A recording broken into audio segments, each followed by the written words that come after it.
Tamil schools of religious devotion or bhakti have long been important in Hinduism, being enshrined in a literature dating back to the 6th century.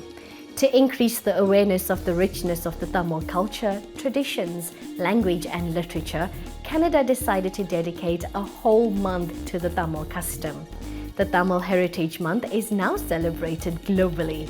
Back home, Sadhana got to witness a spectacular event showcasing elements of our own unique history. Let's have a look.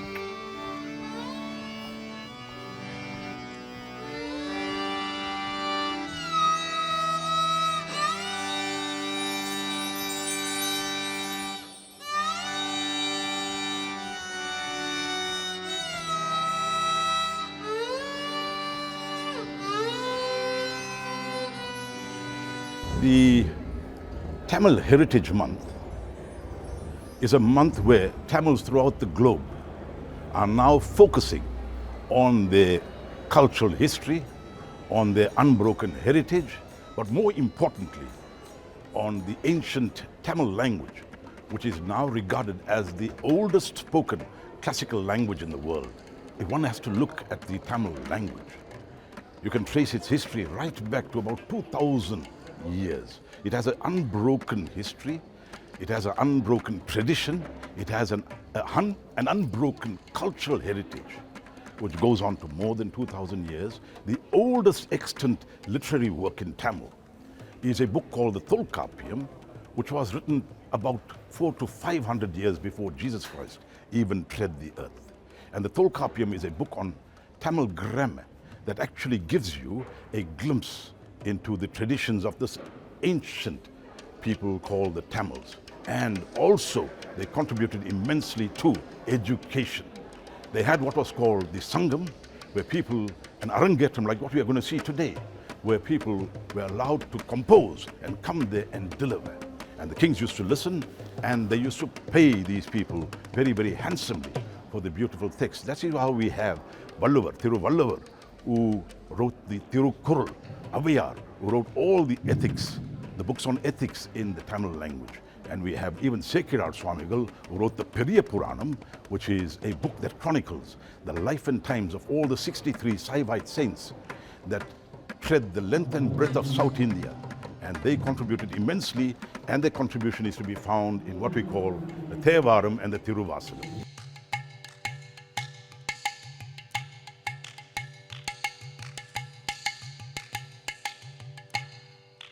When one says Tamil Heritage Month, the focus is to be on the contribution of the Tamil-speaking community to the social, the political, the educational, the economic, and the cultural. In other words, what value has the Tamil community added to the South African landscape?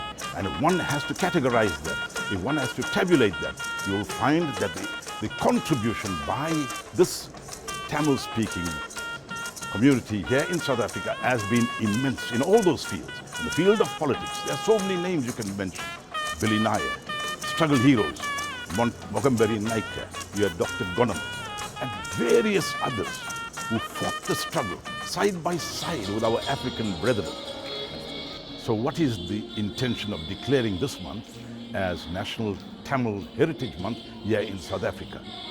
The call needs to go out for an awareness to begin amongst people.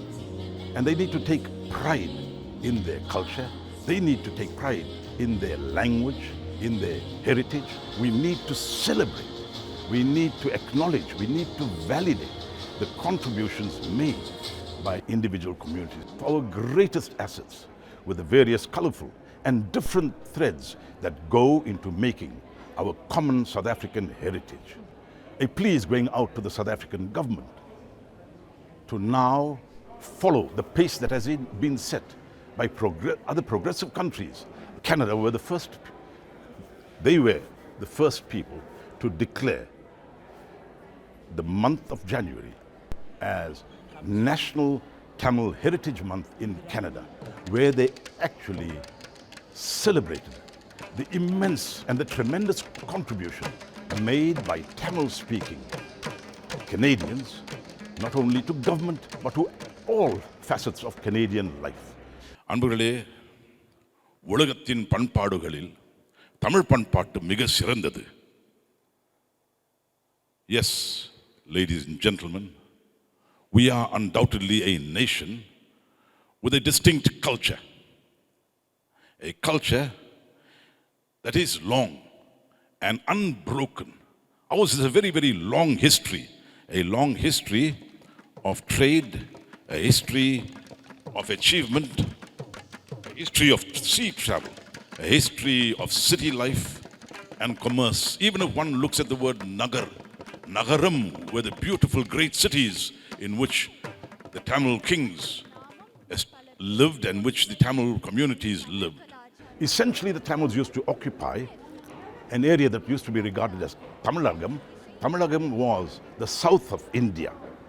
You'll notice the south of India and even the north and the eastern parts of Sri Lanka. They were regarded as Tamilagam and they were ruled by some very, very powerful kings. The Swarmapandian, Sherapandian, and you also had the Cholas. So these three kingdoms formed what was called Tamilagam.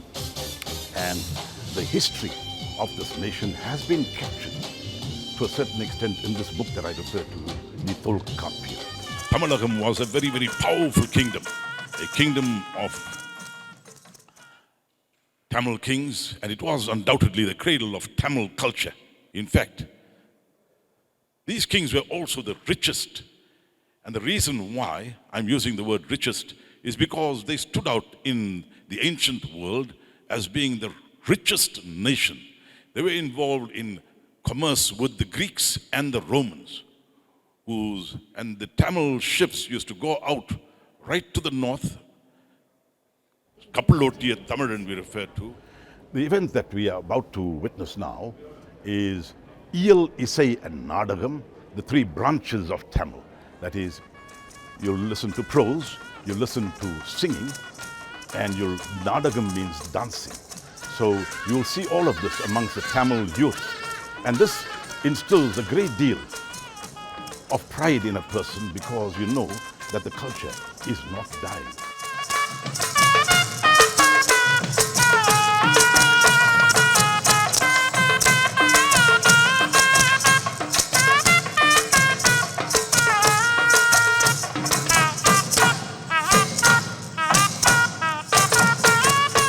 This month is about embracing our culture and appreciating the background as to where we all came from. And we are doing this through music, arts, dance, Tamil scripts. As the school of Mridangam Meenakshi Amma Sava, we played a Talavaityam, which is the Talavaityam is a group of instruments that are played together. We played Mridangam and Ghatam.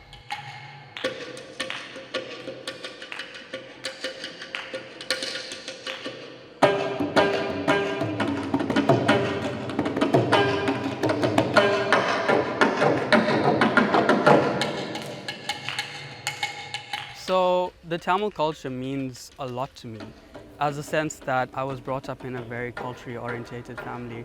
My mom used to teach us Tamil from a very small age, and when I joined the Meenakshi Amma Sabha with learning how to play tabla under the tutorship of my Guru Jayendran, I really found that music was also a huge part in the Tamil culture. And furthermore,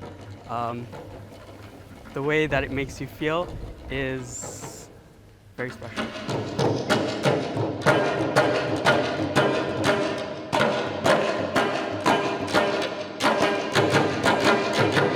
Thiruvalluvar states that nothing is impossible for those who act after wise counsel and careful thought. We hope that you enjoyed being with us today, and remember to subscribe to our YouTube channel, Sadhana the Inward Path. Also follow us on our social media platforms and spread the waves of sadhana into the world. Vanakkam.